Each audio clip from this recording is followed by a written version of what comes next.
penjenayah ke siapa ke, mati. Kafil bertanggungjawab bawa dia dah mati. Maka dan telah ditanam pun.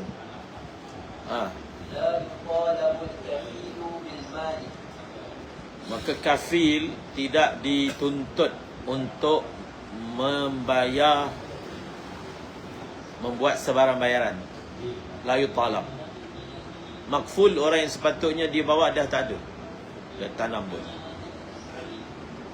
Adakah boleh dikeluarkan arahan, kamu kena ganti, bayar duit denda? La yutalab. وأنه لو شرطا في الكفالة أنه يضرب المال إن فات التسليم بطلت. Ini kita dah terangkan.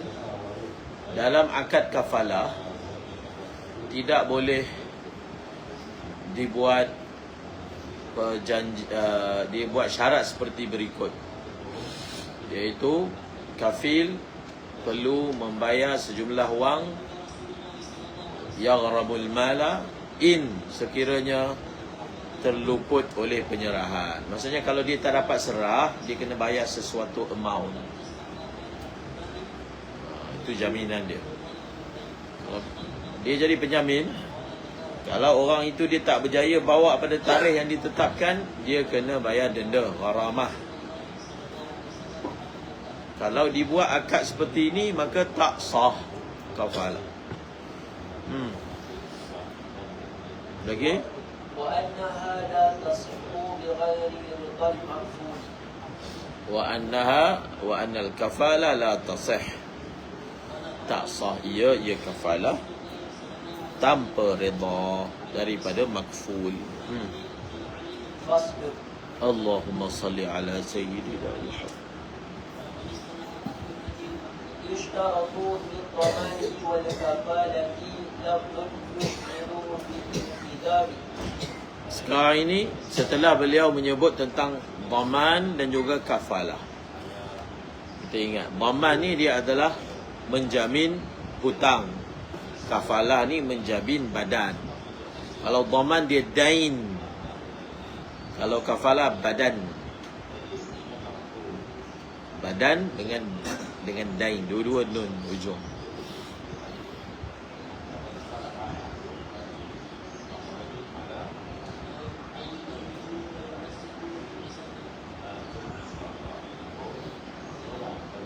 Dalam bahasa Melayu, dua-dua kita terjemah jamin. Penjamin kan, dalam bila satu orang tu ditangkap, dia nak dijamin. Ikat jamin. Dalam cara ikat jamin civil ni kena bagi duit lah. Jadi kalau dia ada tertuduh yang dibenarkan diikat jamin, ada yang tak dibenarkan.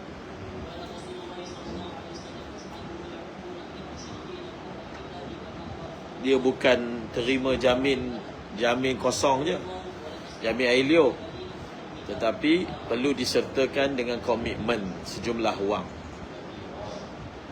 Letak duit cagaran, kalau kamu nak jamin dia, tak duit, kami lepaskan. Jadi kalau orang tu tak ada siapa nak jamin dia, dia duduk dalam lokap, duduk lokap, sebab tak ada orang yang bersedia nak jamin dia.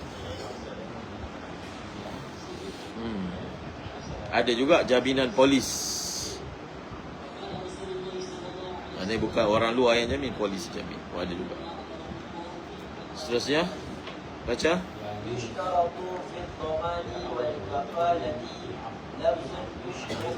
Dan dhaman dengan kafalah ni adalah akad.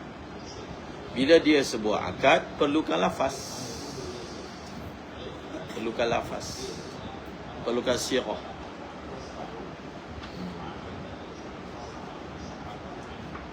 Apakah sirahnya? Cuba senaraikan sirah akad, mula daripada baik sampai ujung ju'alah. Apa sirah dia? Kalau nak buat akad, apa ayat dia? Dan cuba terjemahkan dalam bahasa Melayu. Kalau bahasa Melayu, sebab kitab kalau kita tengok kitab bahasa Arab kan, kita nak pakai yang bahasa Melayu punya. So macam mana kalau bahasa Melayu, ayat dia bagaimana? Kalau di Yaman ni mereka belajar ada satu kitab khas. Kitab tu membicarakan siyarul uqud, sirah sahaja. Dipelajari sirah. Dan yang mempelajari ini biasanya orang yang belajar dalam bahagian kanun, undang-undang. Apa tujuan dia? Supaya orang yang terlibat dalam kanun ni, mungkin mereka jadi peguam syar'i, mereka jadi makmun syar'i, mereka akan menulis akad. Dia akan tulis akad. Jadi perlu kemahiran menulis akad dengan baik. Faham? Jadi Syekh Haidar, saya belajar minhaj daripada beliau, antara kerja beliau ni tulis akad, buat akad. Memang tiap-tiap hari ya, kalau kita duduk dalam kelas tu, sambil dia mengajar, sambil dia tulis akad. Tulis dekat kertas akad. Akad sewa beli, akad jual beli, akad sewa tu memang dia buat. Tulis. Dia akan tulis 2 kali. Sekarang ni dia tulis pakai komputer, sebelum ni tulis pakai tangan dia. Pertama dia akan tulis di kertas akad, yang kertas itu akan dipegang oleh pihak yang terbabit. Kemudian beliau tulis lagi salinan dia, backup pada buku dia.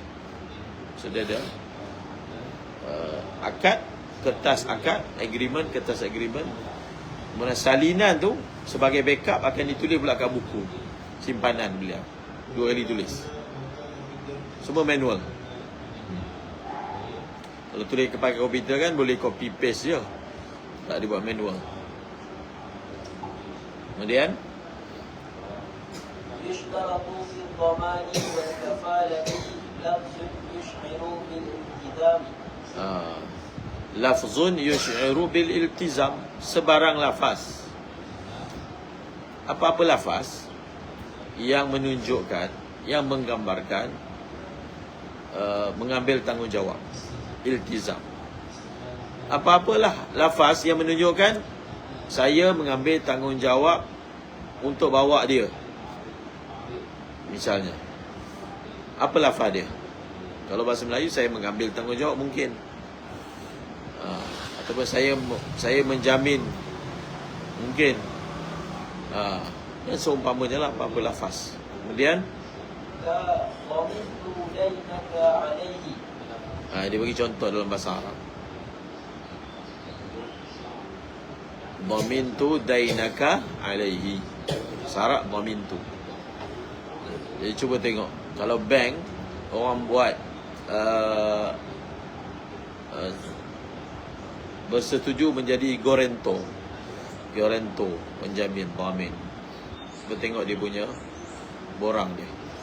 Borang menjadi penjamin. Apa ayat dia? Saya. Nanti kita tengok.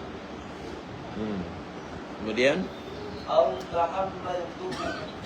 tahammaltuhu. Lagi? Au taqalladtuhu. Apa dia? Au taqalladtuhu. Au takaffaltuhu bi badani. Itu semua. Ini yang bahasa Arabnya. Supaya pelajaran kita tu jadi lebih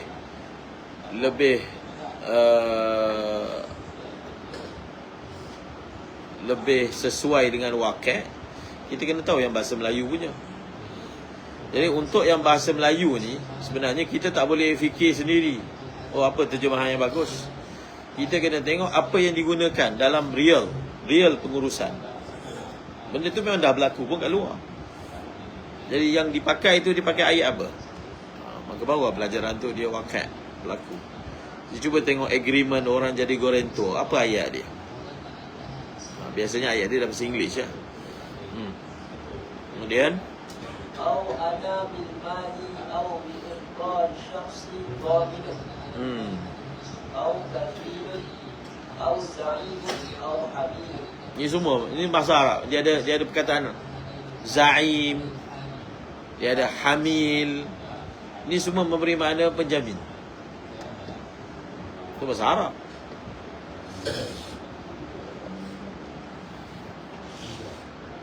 Wa ana bihi za'im, ayat Quran tu. Saya menjamin.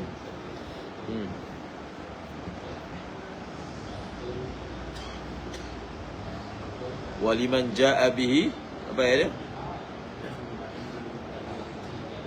Waliman ja'a bihi himlu ba'irin wa ana bihi za'im. Siapa yang berjaya bawa, dapatkan balik gantang Amir yang hilang itu, dia akan dihadiahkan dengan makanan sepenuh unta. Dan ana bihi za'im, dan aku jamin dia akan dapat benda tu. Cuma za'im yang dalam ayat Quran ni dia bukan maksud dhaman yang kita belajar ni. Za'im dalam ayat Quran tu dia memberi makna menjamin dia akan membayar sesiapa yang berjaya mendapatkan semula barang raja yang hilang. Kisah Nabi Yusuf. Kemudian walau qala u'addi al-mala aw u'dimu ash-shakhsa fa huwa wa'di. apa dia? walau qala u'addi al-mala aw u'dimu ash-shakhsa fa huwa wa'di. Tapi kalau lafaz yang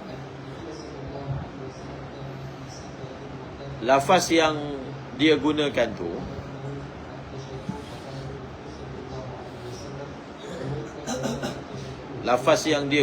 tu tidak menunjukkan iltizam. Tak ada. Contoh dia hanya gunakan perkataan uaddil mala. Tak ada yang menunjukkan iltizam. Tak ada dhamin tu, tak ada za'am tu, tak ada tahammal tu. Tak ada. Hanya saya akan bayar hutang dia. Contoh ayat dia. Ataupun saya akan bawa dia nanti pada tarikh yang disebutkan. Saya akan bawa. Tidak ada ayat yang menunjukkan saya bertanggungjawab, saya ambil tanggungjawab, saya jamin akan bawa. Tak ada. Maka kata-kata dia itu tidak dihukum, diklasifikasikan sebagai jaminan. Tak dikira. Sebab apa? Tidak ada unsur iltizam. Maka pada ketika itu status ungkapan dia itu hanyalah bersifat wa'du, janji. Dia beza. Kalau statusnya janji, maka ia tidak boleh tertakluk pada undang-undang. Tak tertakluk.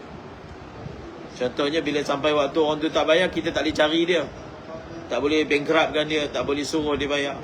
Sebab ayat dia itu tidak menunjukkan iltizam. Itu kesan dia. Kemudian wal asahhu annahu la yajuzu ta'liquhuma bi syartin. Tak boleh.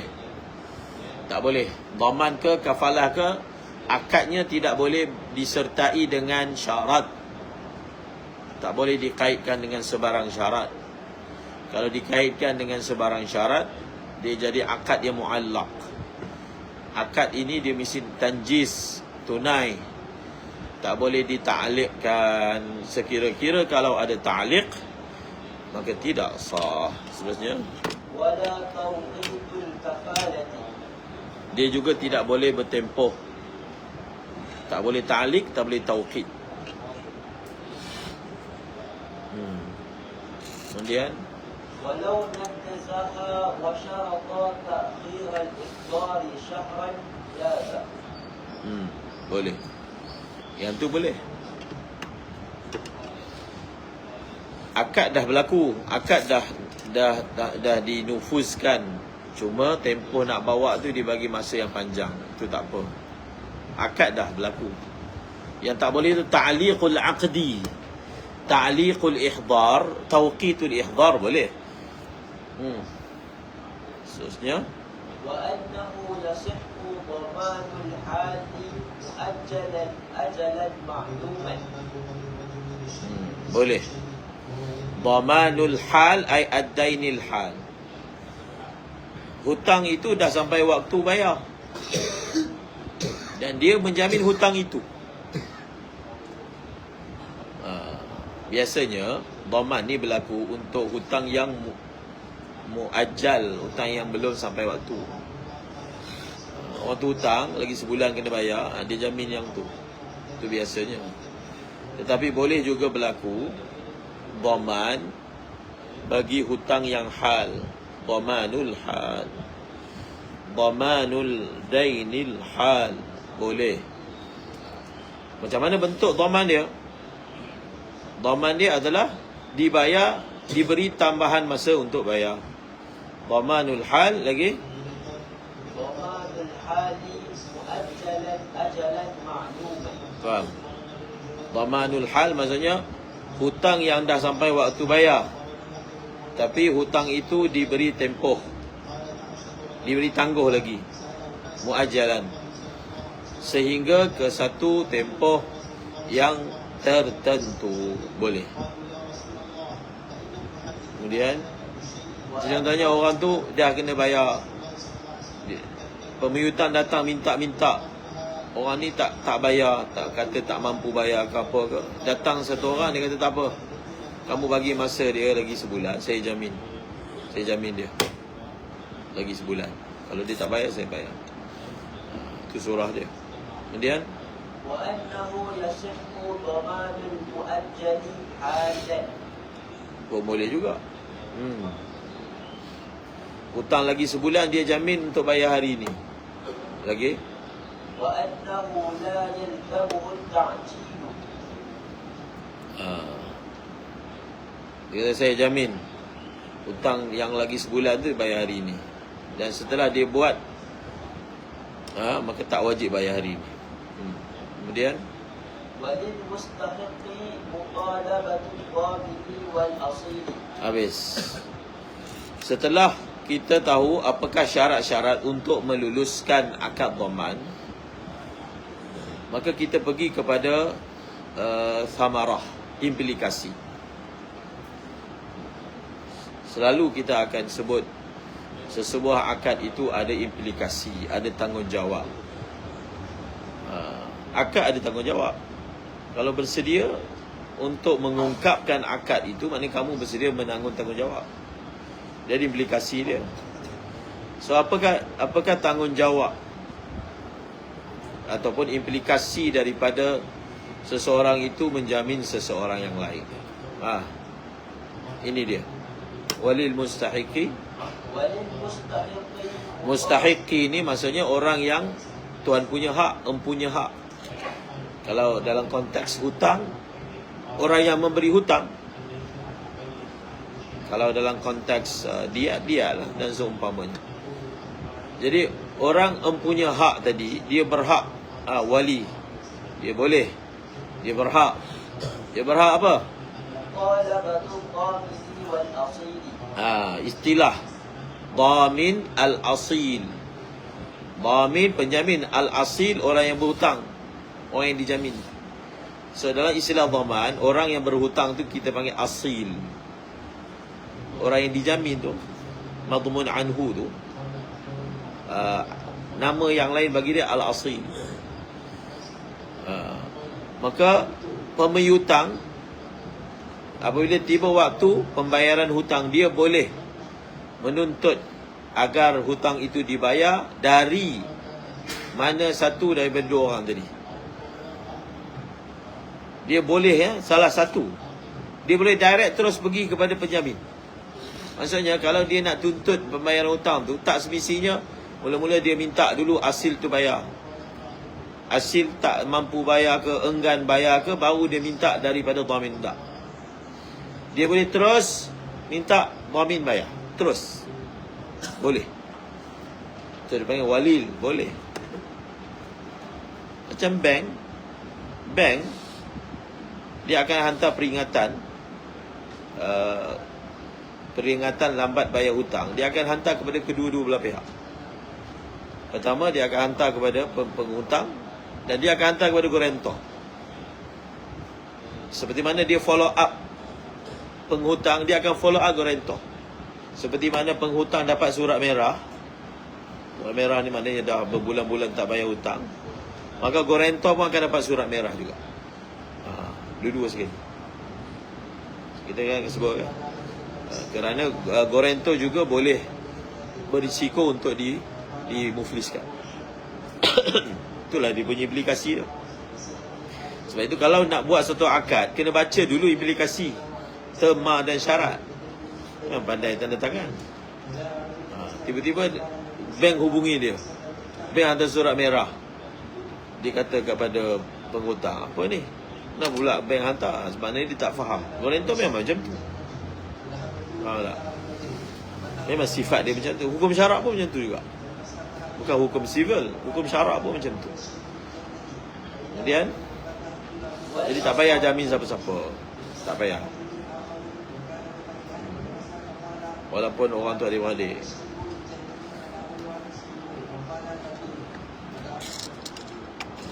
Okay.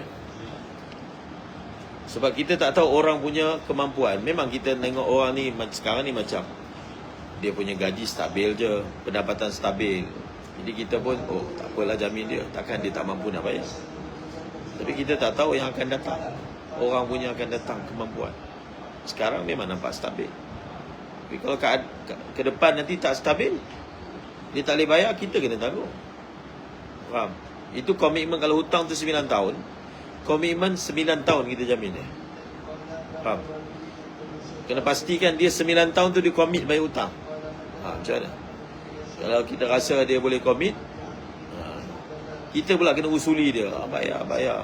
Tidak bank dok hubungi saya. Kemudian والأصح أنه لا يصح بشرط براءة الأصيل. tak boleh. Tak boleh jamin dengan syarat al-asil sudah bara'ah, telah bebas dari berhutang. Bara'ah tu maksud bebas dari hutang. Itu bukan jamin. Jamin konsep dia bukan macam tu. Jamin ni asil masih berhutang, kita hanya backup, bukan kita tanggung hutang dia. Itu maksud jamin. Ini kalau surah macam ni, itu maksudnya kita tanggung sepenuhnya hutang dia, dia tak perlu bayar. Itu maksud bara'ah. Tak boleh. Jadi tak sah dhaman dengan syarat bara'atul asil. Bara'ah tu maksudnya asil terbebas sepenuhnya daripada hutang. Kemudian ولو أبرأ الأصيل برأ الضامن ولا عكس.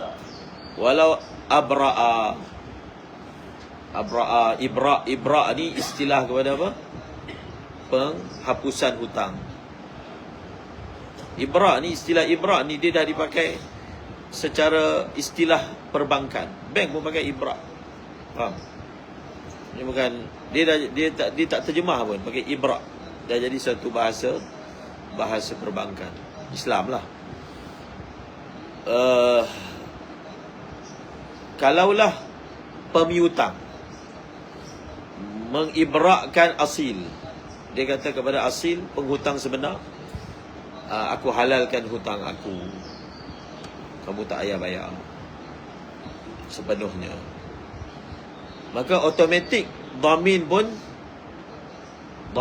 terlepas juga. Faham? Dia tak boleh lah dia kata aku halalkan hutang kamu, dia kata kepada penghutang, kemudian dia masih tuntut hutang daripada dhamin. Tak boleh. Bila dia halalkan hutang, asil tak perlu bayar, automatik dhamin tu tabi'. Dhamin pun tak perlu bayar. So dhamin ni kan dia tabi', dia bukan asal. Bila asal dah tak ada, maka tabi' pun tak ada. Idza zalal aslu zalat tabi'u. Faham? Bila hilangnya asal, hilanglah tabi'. Kemudian tapi tidak sebaliknya. Kalaulah dia lepaskan dhamin, asil masih dikira berhutang. Faham? Dia kata kat dhamin, batalkanlah. Batalkan perjanjian jaminan. Aku lepaskan kamu daripada jaminan. Jadi bila dia lepaskan dhamin daripada jaminan, tidak bermakna asil pun terlepas. Tidak, sebab tabi'. Dhamin tu tabi'. Bila hilangnya tabi', tak semestinya hilangnya asal.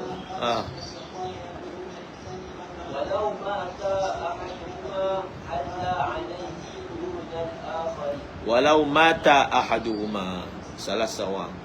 Ahaduhuma maksud dhamin dengan asil. Penjamin tu mati ataupun asil itu mati, Lau mata ahaduhuma halla. حل عليه دون الآخر. Halla alaihi alal mayyit, atas yang mati. Dia dalam bab hutang ni, kaedah dia, hutang yang bertangguh akan menjadi hutang segera sekiranya berlaku kematian. Contohnya hutang tu lagi 10 bulan nak kena bayar, penghutang tu mati, maka hutang tu dia jadi kena bayar ini. Faham? Bukan lepas 10 bulan. Itu masuk halla. Jadi kalaulah penghutang mati, maka hutang yang sepatutnya lagi 10 bulan dia jadi kena bayar hari ini. Faham? Halla. Itu masuk halla. Dia menjadi tunai. Halla alaihi ay alal mayyit, atas yang mati.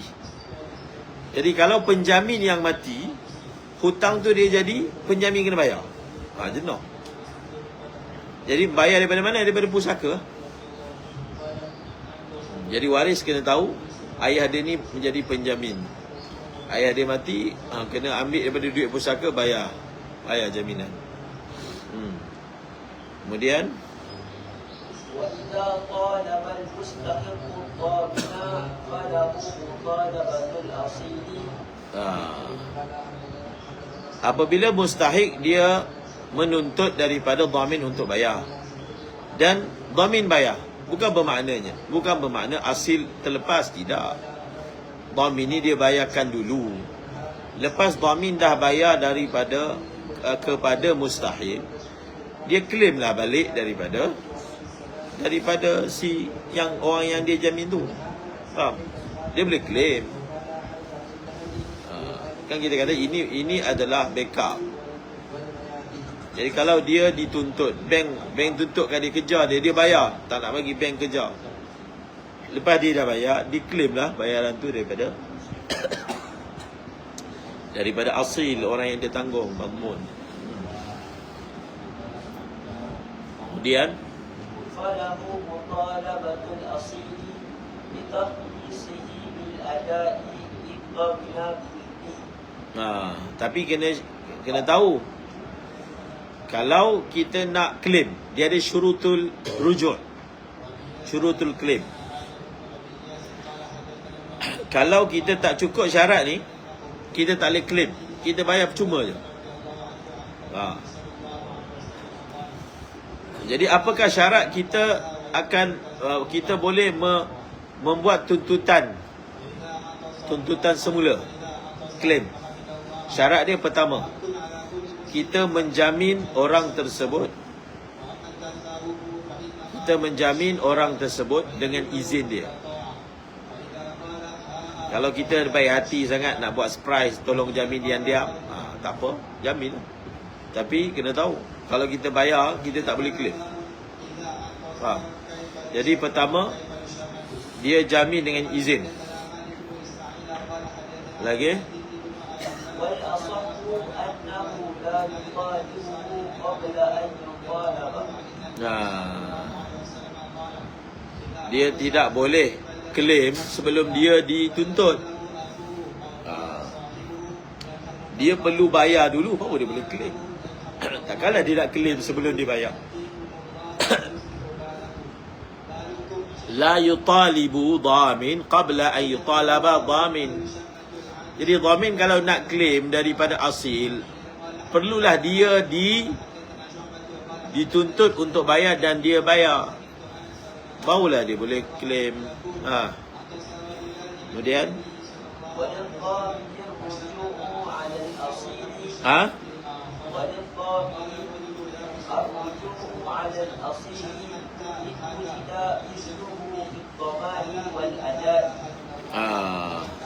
yang sebelum ni dia panggil mutalabah. Mutalabah dengan rujuk dua benda berbeza. Tadi permasalahan tadi ni kita tak terjemah claim, kita terjemah tuntut.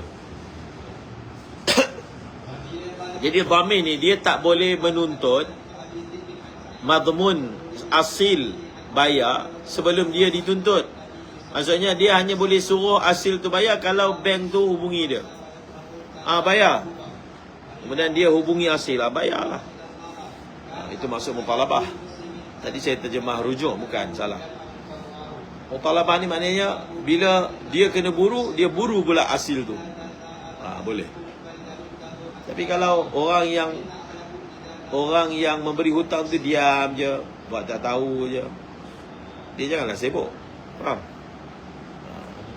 Bila dia diburu, dia dimutalabah, barulah dia boleh mutalabah dengan asil.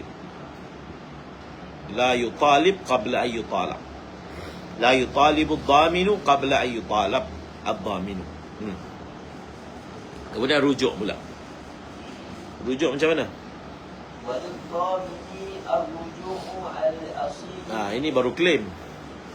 Maka dhamin dia boleh claim daripada asil, tapi dengan syarat, dengan dua syarat. Pertama,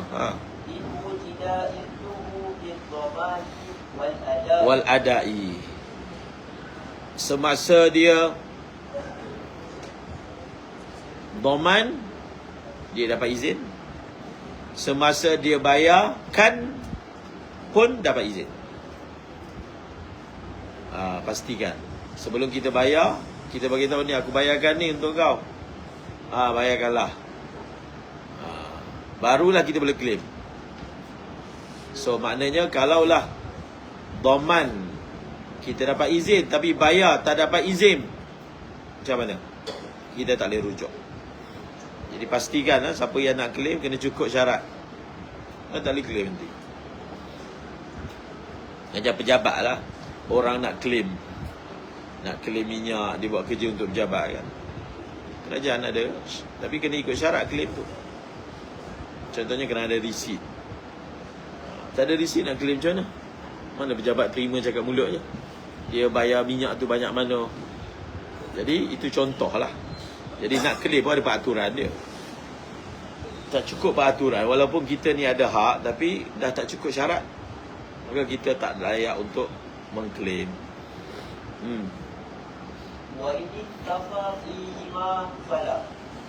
Wa inin tafa al-idhnu fihima. Fi apa? Fi dhamani war rujuk. Dua-dua tak ada. Dhaman pun tak ada izin, adak pun tak ada izin, maka fala rujuk, tak boleh rujuk. Lagi,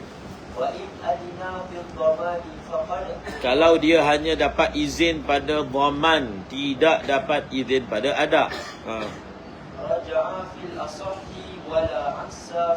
raja'a, dia boleh rujuk. Khilaf pasal raja'a fil asah, dia dapat izin pada dhaman, tidak dapat izin pada adak. Di sini dia kata boleh rujuk. Tetapi tidak sebaliknya, dia dapat izin pada rujuk, pada adak, tapi tak dapat izin pada dhaman, itu aksa. Maka fala ruju'a. Walau adda mukassaran an sihahi aw salaha an bi'atin bi thawbin qimatuhu 50 fal asahhu annahu la yarji'u illa bima ghalima. Satu orang itu dia hanya boleh claim sekadar yang dia bayar, tak boleh lebih. Itu dia bagi surah ni. Apa surah dia? Walau adda mukassaran an sihahi. Mukassaran an sihah. Hutang sebenar adalah sihah. Semasa dia bayar mukassar. Dia tolong bayar mukassar. Lagi? Aw salaha an bi'atin bi thawbin qimatuhu 50. Ataupun dia bayar dan dia buat suluh. Dia bayar secara suluh. Asalnya bayar 100, kemudian buat suluh bayar kain je. Kain tu harga 50. Maknanya lagi rendah lah. Dia bayar lagi rendah daripada hutang sebenar. Tu point dia. Tu contoh je. Kalau dia tolong bayar dengan nilai yang lebih rendah daripada hutang sebenar, ketika dia nak claim, dia claim sekadar yang dia bayar. Bukan dia claim hutang sebenar. Banyak lemak. Dia bayar, dia dapat diskaun dalam bayar. Orang tu bagi 50 je. Bila dia nak claim, dia claim 50. Kenapa pula nak claim 100? Faham? Kemudian فالأصح أنه لا يرجع إلا بما غرم illa bima gharima. Lagi ومن أدى ada khilaf juga. Kemudian ومن أدى دين غيره بلا ضمان ولا إثم فلا رجوع. Ini masalah membayarkan hutang orang.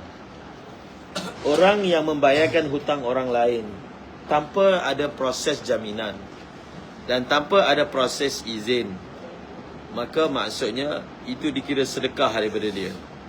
Dia tak boleh nak minta balik. Dia kesian, dia tahu orang ni ada hutang. Dia tahu orang ni asyik kena desak je dengan Along. Diam-diam dia pergi jumpa Along bayar. Dengan niat dia nak claim balik bila orang tu nanti bila ada duit. Jadi bila dia jumpa orang tu nak claim, orang tu boleh kata alhamdulillah, tolong bayarkan hutang saya, tapi saya tak nak bayar lah. Sebab tak wajib. Faham?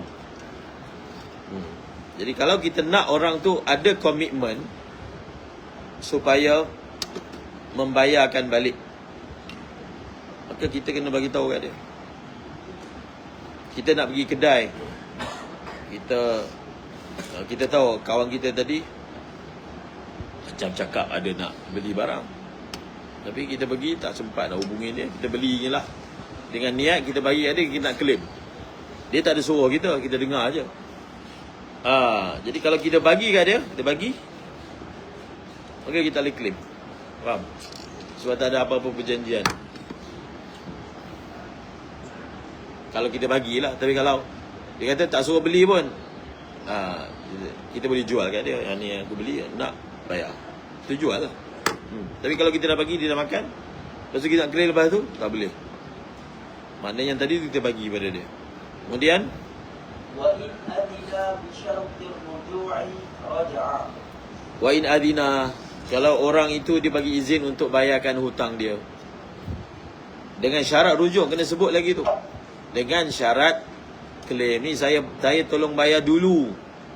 Perkataan tu lain tu, saya bayarkan dia. Dia dengan saya bayarkan dulu kan lain. Bila bayarkan dulu tu adalah isyarat nak claim. Faham? Saya bayarkan, mana bayarkan, tolong bayar. Itu pun kena tahu juga. Saya bayarkan dulu, maksudnya nanti kau bayar balik. Saya bayarkan. Makan percuma. Lagi makan free.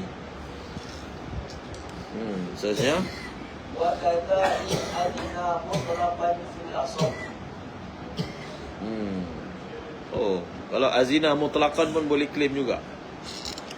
Kemudian والأصح أن مصالحته على غير إكس الدين لا تمنع الرجوع. Lagi ثم إنما يرجع الضامن والمؤدي إذا أشهدا بالأداء رجلين. kena ada saksi pula. Lagi أو رجلا وامرأتين. وكذا رجل ليحلف معه في الأصح. Lagi فإن لم يشهد فلا رجوع إن أدى في غيبة الأصيل وكذبه. tu dia. Jadi banyak tu dia punya syarat nak rujuk. Kena ada izin, kena ada saksi. Saksi ni diperlukan kalau al-asil tu menafikan perihal dia dah bayar. Maka untuk dia dibenarkan untuk buat tuntutan, kena bawa saksi. Tapi kalau orang tu dia benarkan, dia akui, tak perlu saksi. Kemudian وكذا إن صدقه في الأصح. pun kena juga. Lagi فإن صدقه المضمون له أو أدى بنظرة الأصيل رجع على المذهب. wa in saddaqahul madmun lahu. Madmun lahu ni pemiutang.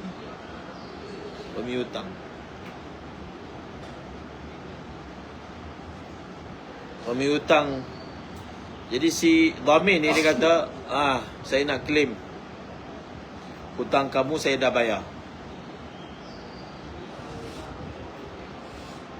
Madmun anhu ataupun asil dia dustakan. Dia kata kamu tipu, kamu belum bayar. Saya nak saksi. Yang menjadi saksi kamu telah bayar kepada dia. Dia tak ada saksi. Tetapi madmun lahu, penghutang, pemihutang tu yang membenarkan. Dia kata betul dia datang semalam bayar hutang kau. Itu maksud sadaqahul madmun lahu. Madmun lahu yang membenarkan kata-kata dhamin bahawasanya dia telah bayar hutang. Dia telah bayarkan hutang.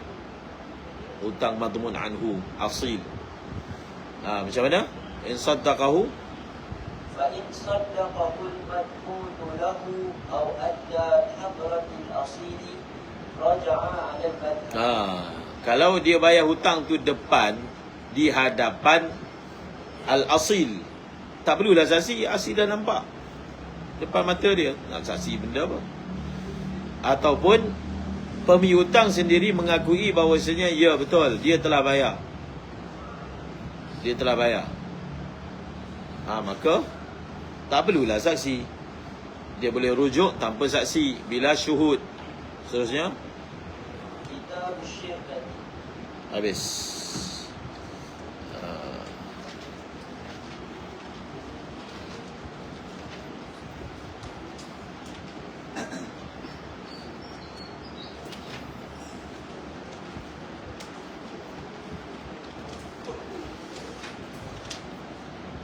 Syarikat. Kitab Syirkah.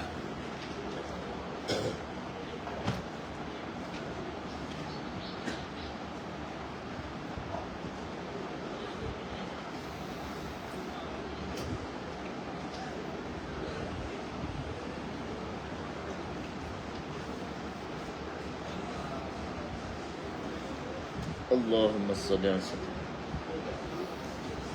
Allah. Dhaman, kafalah, rahan. Dhaman, kafalah, rahan. Tiga benda ni ia digelar sebagai akad taufiq. Jenis dia ataupun sifat dia adalah taufiq. Taufiq ni kita kata apa? Taufiqud duyun. Dia adalah merupakan backup lah. Dia macam backup. Sifat dia adalah backup. Jadi kita perlu tahu dalam muamalat Islam, apakah akad yang kita boleh pakai untuk melindungi diri kita, melindungi kredit yang kita bagi. So kita boleh guna cara meminta cagaran. Kita boleh menggunakan cara meminta jaminan. Itu namanya taufiq.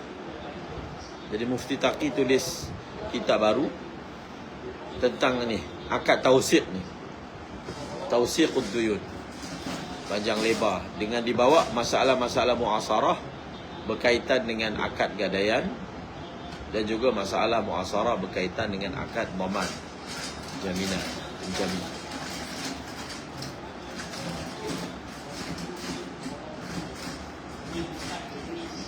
Syarikat.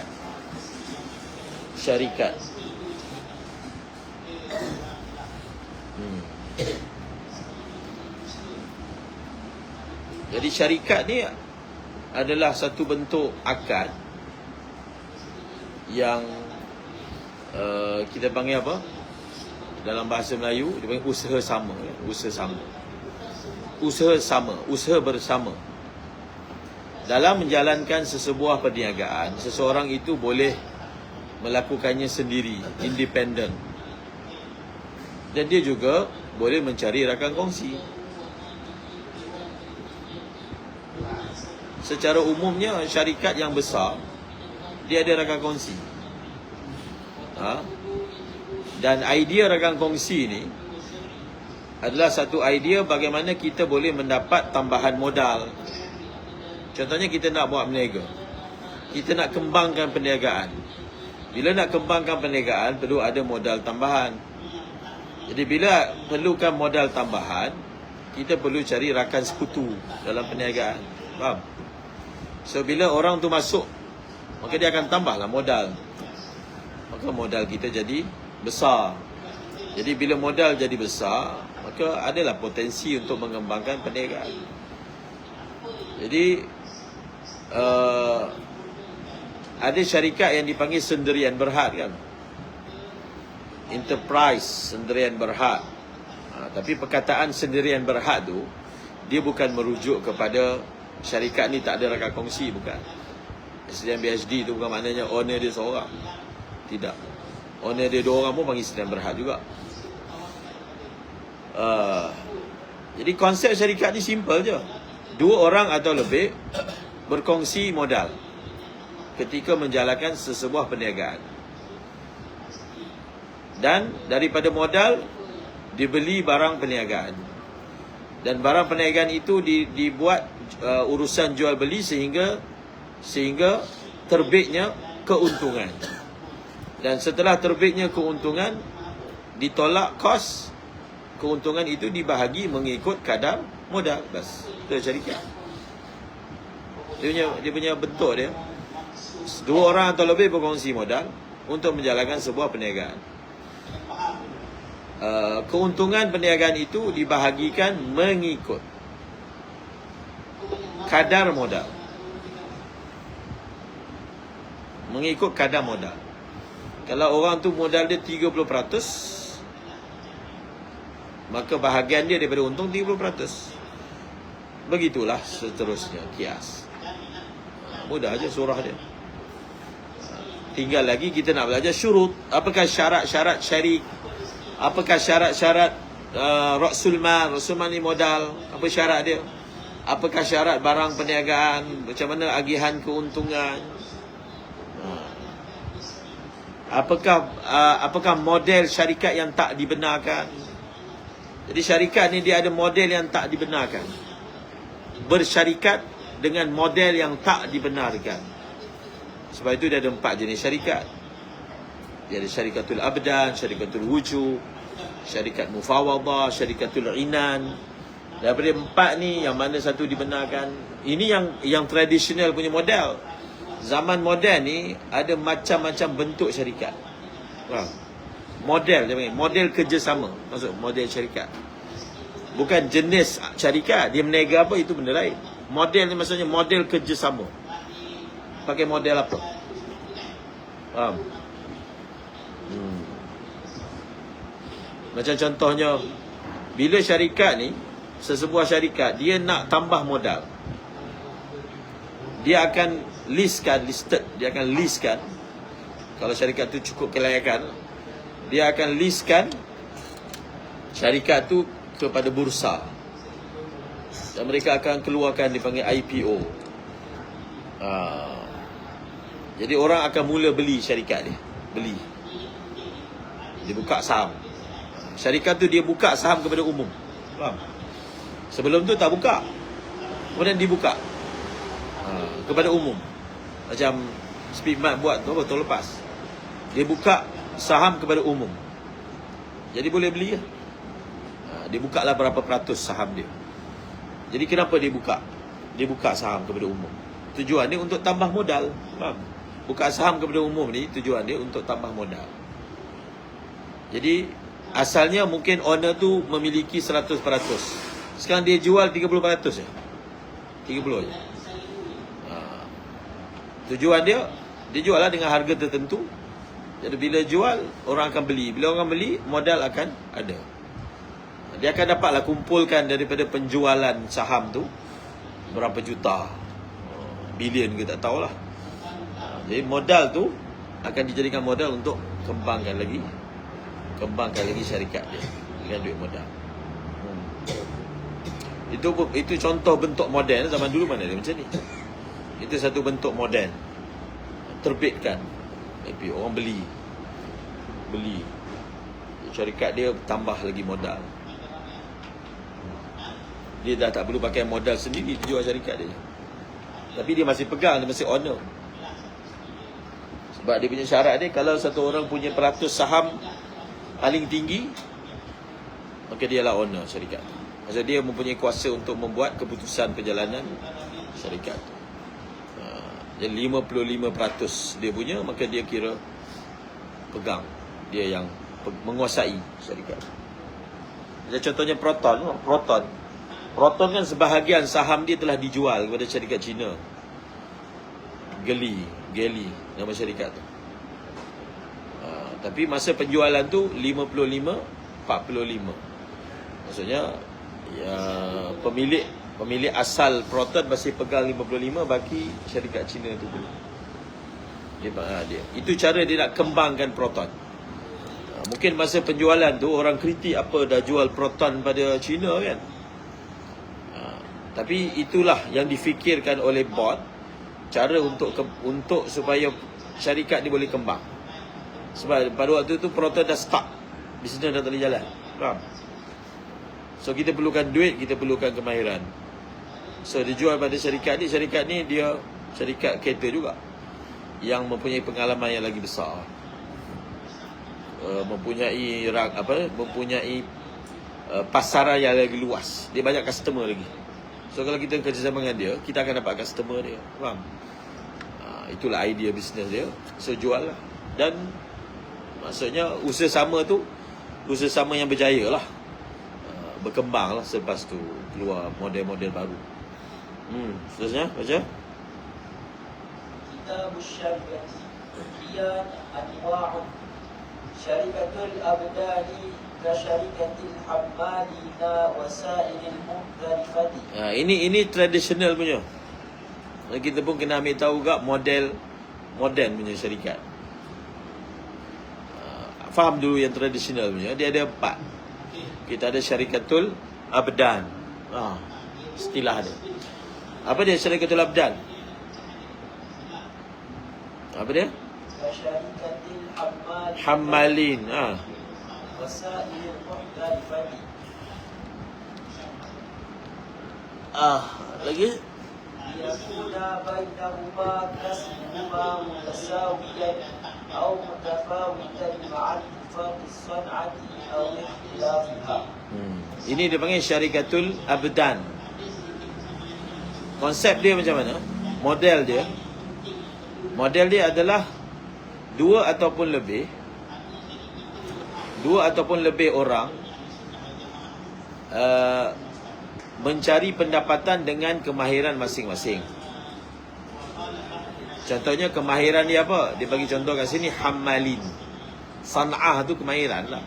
Kemahiran dia apa? Kemahiran dia angkat barang. Masing-masing mencari pendapatan dengan kemahiran masing-masing. Angkat barang. Mungkin suasana tu tak ada kat tempat kita. Kalau pergi ke India, Pakistan, Arab ni, dia ada servis tolong angkat barang. Faham? Dia kalau masa kat Dubai tu, dia ada orang tu, dia bawa troli. Dia tunggu je siapa yang beli barang borong ni, dia akan tolong bawa, hantar ke kereta ke, hantar ke. Faham? Ataupun dekat port, dekat pelabuhan-pelabuhan ni, dia ada orang angkat barang. Mereka ni memang jenis kuat, boleh angkat barang berat. Kita tengok badan dia kecil je, dia boleh angkat almari besar atas badan dia. Memang kuat. Masa kat Yaman tu kita nak pindah, nak balik di rumah tingkat 1. Jadi nak bawa turun barang masuk ke lori, panggil hammalin lah. Dia angkat barang semua. Apa-apa barang berat tu dia tingkat 1, dia angkat atas bahu dia. Kat India, Pakistan, dia ada dekat pelabuhan. Dia akan duduk tengok siapa yang nak minta servis angkat barang kan. Ataupun dia ni kerja dengan syarikat angkat barang. Jadi masing-masing ni dia carilah. Dia cari job angkat barang. Tapi dia deal dengan, contohnya ada 2 orang ataupun 3 orang. Mereka ni buat satu kesepakatan. Okey, masing-masing cari job dia. Kemudian duit yang kita dapat kita kumpul, kita bahagi sama rata. Itu dia punya model syarikat ni. Masing-masing bekerja sendirian, infradi. Liyakuna kasbuhuma, supaya hasil pendapatan daripada servis yang mereka berikan dibahagikan sesama rakan kongsi. Sedangkan masing-masing tu bekerja dengan tenaga sendiri. Itu yang jadi tak sah tu. Kenapa pula dia punya bayaran tu nak kena bagi juga kat kawan dia? Apa connection kawan dia sehingga boleh berhak juga mendapat sedikit daripada pendapatan dia? Faham? Sebab tu bagi syarikat ni tak sah. Ini kesepakatan macam mana ni? Faham? Contohlah kita kata ini adalah food court. Ini food court. Dekat food court tu dia ada banyak stall. Stall ini kotiau, ini. Masing-masing keluar modal sendiri. Masak sendiri-sendiri. Kalau ada pekerja, bayarkan gaji sendiri. Tapi keuntungan dia kita kumpul, bahagi sama rata. Ini macam mana? Kenapa pula nak kena bagi sama rata?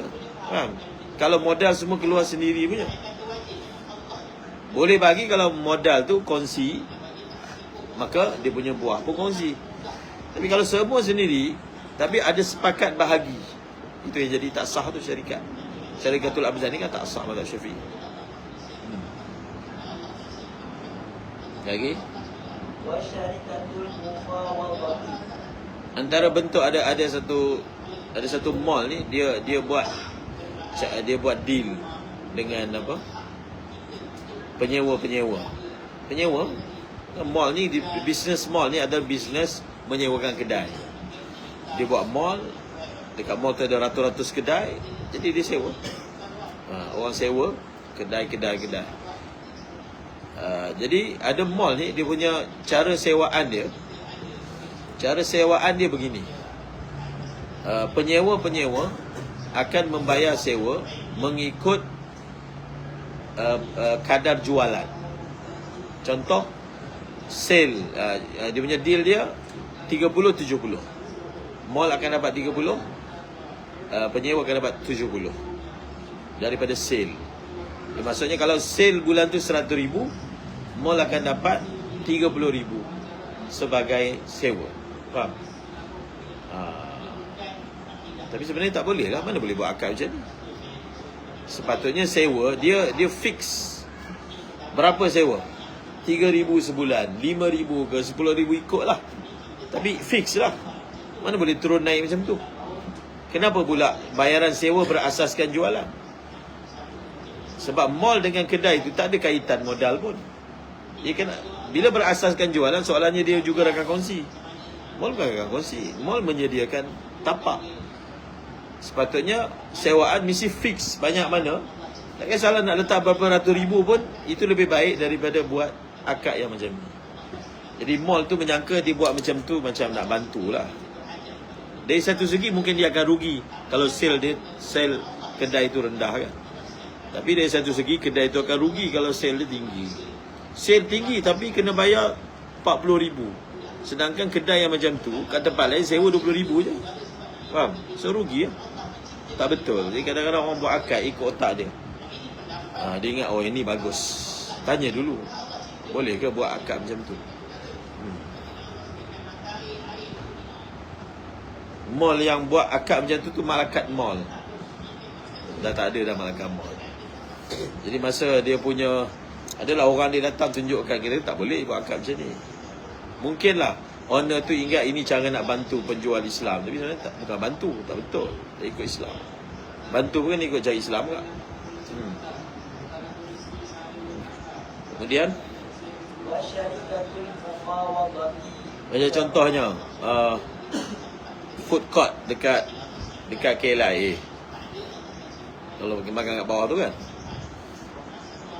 berapa sewa dia? 120,000 sewa sebulan. Tak kisahlah 120,000 ke, sejuta ke, tapi benda tu jelas. Kalau tak, orang ni pun tak tahu dia boleh untung ke, tak boleh untung ke, boleh bayar kan tak jelas. Jadi susah berniaga macam tu. Biar ada satu figure yang jelas depan mata dia, dan dia usahalah. Kalau tak, dia berniaga banyak mana pun, dia duk fikir orang ni pun akan dapat banyak tu juga, rugi. Faham? 120,000 sewa dia. Kecil je kedai kan, 120,000. Haji Ismail Nobat dia ada 3 kedai kat situ. 120,000 tu, dia ada 3 kat bawah. Kedai nasi ayam, kedai secampur, ada satu kedai. 3 dekat-dekat. Dia 120,000 tapi sale satu hari 20,000. Faham? Sale satu hari 20,000. Sewa 120,000. Maksudnya kalau konsisten sale satu hari 20,000, satu bulan 600,000 lah.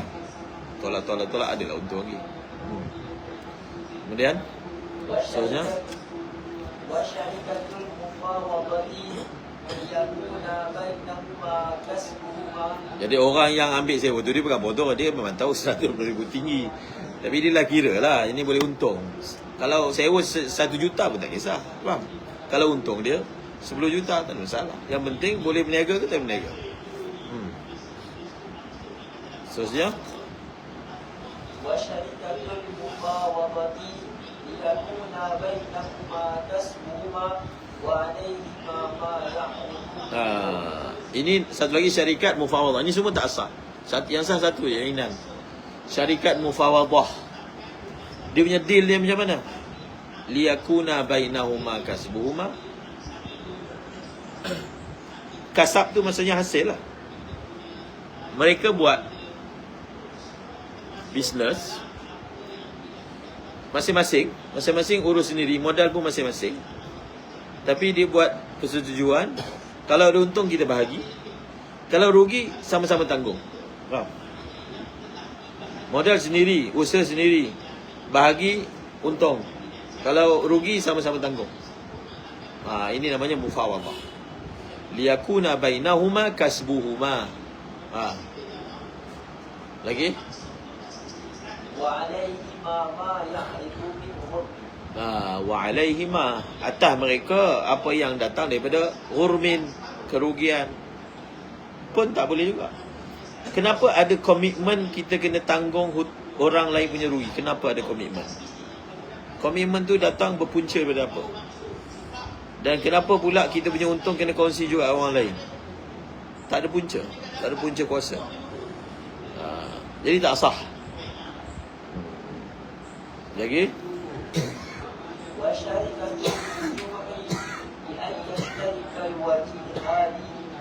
Satu lagi namanya syarikatul wujuh. Surah dia macam mana?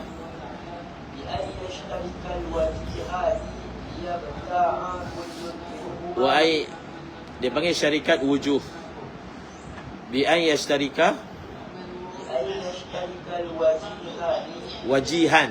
Dia sebenarnya asal dia macam tu. Wajih ni orang yang ada nama, orang yang ada pengaruh. Dua orang yang ada pengaruh berkongsi. Kongsi apa? Liya beta'a, supaya masing-masing beli barang. Secara hutang. Beli barang tu secara hutang. Lagi?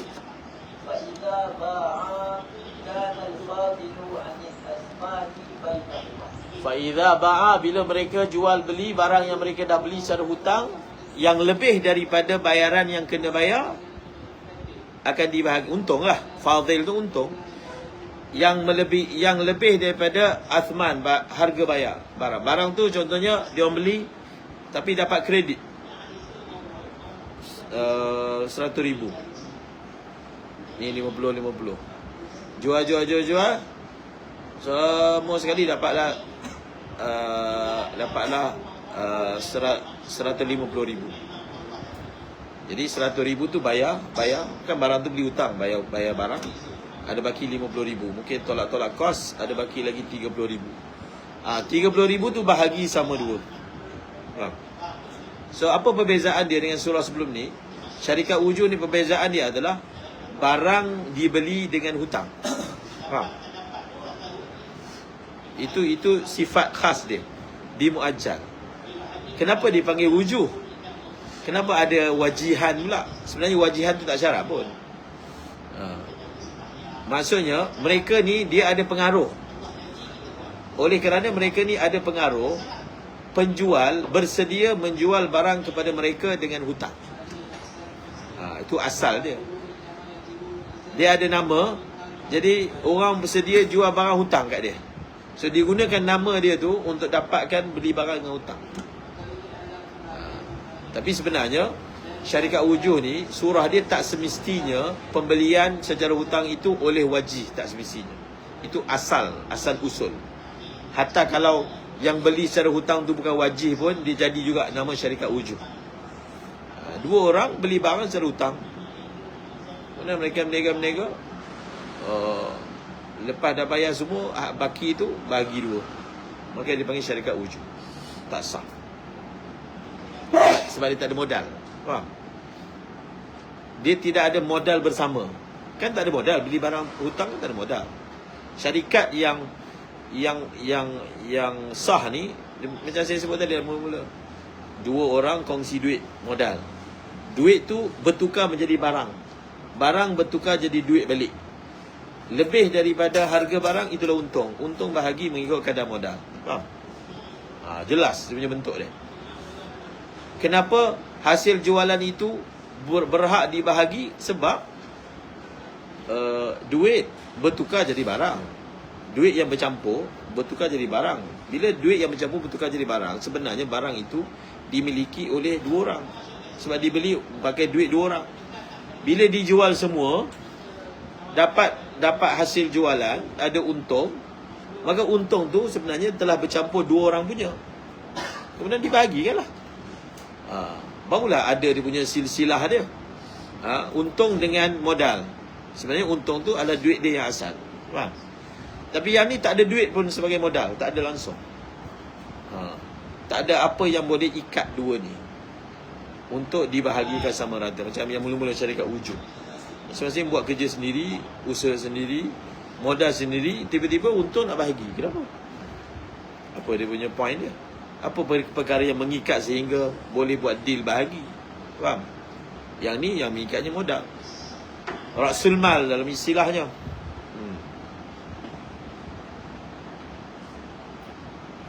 Dan satu lagi syarikatul inan. So mazhab Syafi'i daripada 4, satu sahaja yang sah, syarikatul inan. Ada mazhab syarikat wujuh sah semua. Mazhab Hanafi semua kan. Tapi mazhab kita syarikatul inan sahaja yang sah. Syarikat lain semua tidak sah. Wallahu a'lam.